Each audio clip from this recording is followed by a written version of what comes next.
Good day and welcome back to the channel. Today we have a treat. We're going to be making something and using crab, but not just crab.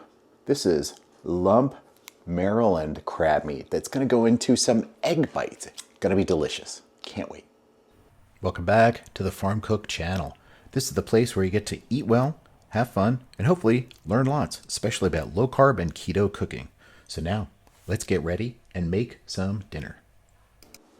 All right, so what do we need for making instant pot egg bites? Well, we need to mix up some eggs and some cottage cheese, and I'm doing this as a keto kind of a thing, so I went for the full fat cottage cheese. And then you just add a little bit of seasoning, and then the great thing about these instant pot egg bites is you can customize them however you want. These are all going to be sort of the ones that I'm making in this batch are all going to have crab in them, so I'm going to do a little bit of variation on it. But let's just start with the egg bite. So let's drop in a couple of eggs. And that's 4 total eggs. Make sure everybody gets in there.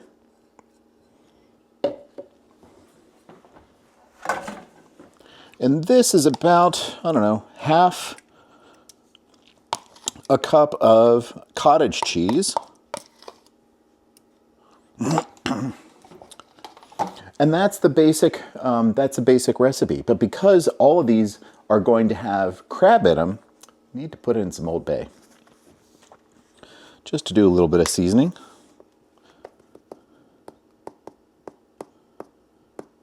All right, that's about, I don't know, half, maybe between a quarter teaspoon and a half teaspoon. And the rest is just throwing it in the blender, mixer, ninja, and going.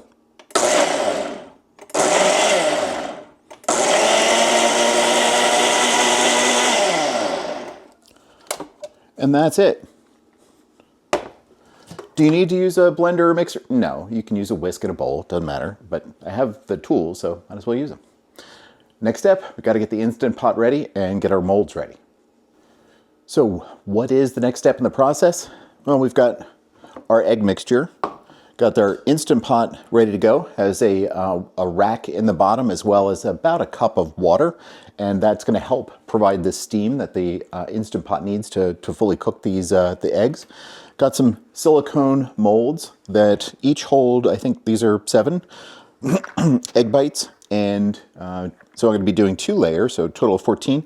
I used some leftover baking grease to coat the silicone molds just to make sure nothing is going to stick. And I've got a little bit of already gone through fresh crab. I've got a little bit of a leftover lime basil cream sauce that I'm going to add. Little bit of Cooper Sharp cheese, a little bit of celery, and a little bit of asparagus that I'm going to add to the mix. So again, great thing about egg bites, you can customize them however you like. This is just me playing around. I haven't made this before, thought I'd give it a shot. So first things first, let's use our egg mixture and divide those up. You don't want to fill them too much, because they can come out. Once they cook, they are going to rise a little bit. There's no leavening in here, but they just, as they cook, they expand a little bit. So just adding some of the egg mixture.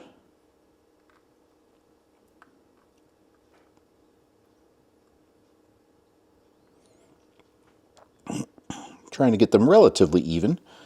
So that's the one mold, and the star of the show. It's going to be a little bit of the crab, and you don't need a heck of a lot to go into each one, but you do want to have some presence there.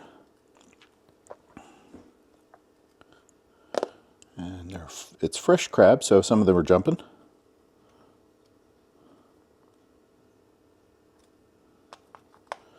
And that's pretty much it. Let's get these guys in and start adding in some other things. There's a little bit of crab that got free. So I'm going to drop in just a skosh of this lime basil creamy sauce to add a little bit of extra flavor.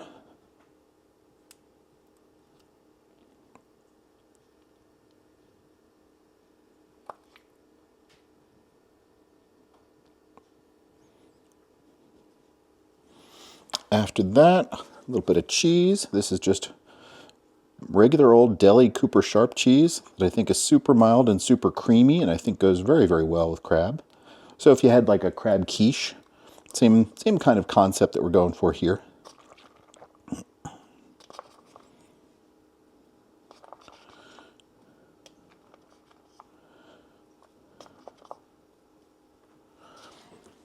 A little bit of celery.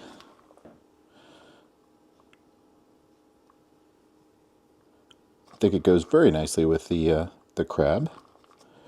So I was enjoying a crab deviled egg when I was on vacation earlier this year, or I guess later last year, and that was sort of the inspiration for this, was saying, what else would make sense with crabs and eggs? So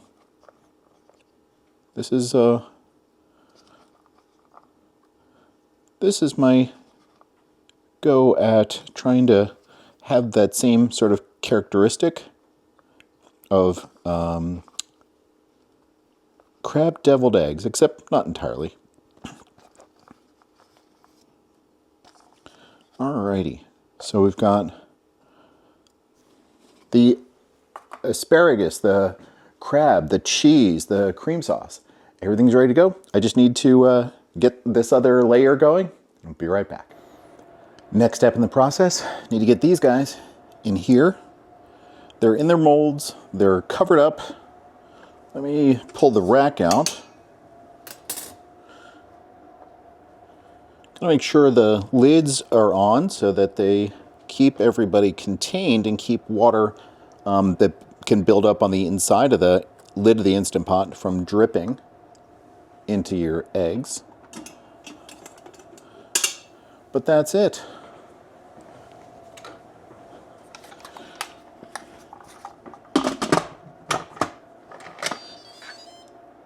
All right, make sure the vent is in the proper position, so it's not set to vent.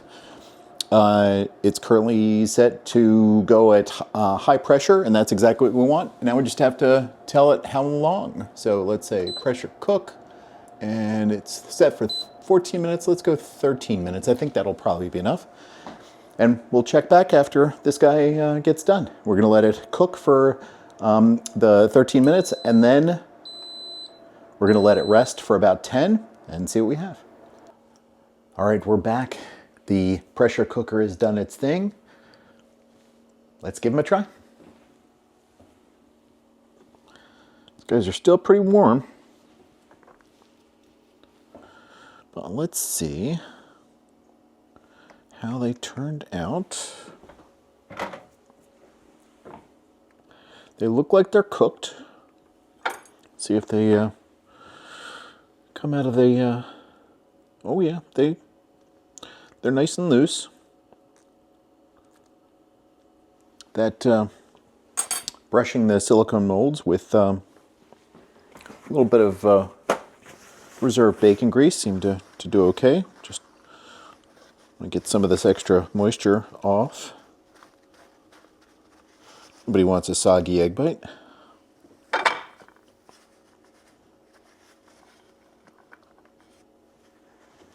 There we go.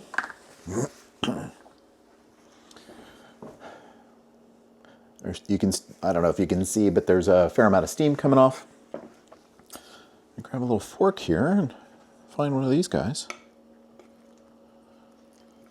See what the interior looks like. Let it cool off a little bit. There we go. Smells yummy.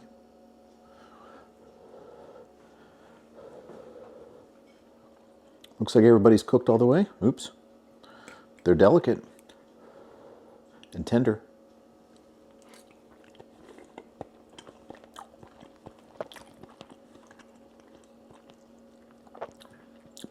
Pretty tasty. Man, those are yummy. And for, I don't know, a relatively modest amount of work, I've got breakfast for the next couple of days, or lunch. These are yummy. Might want to give these a try. Crab egg bites. Not bad.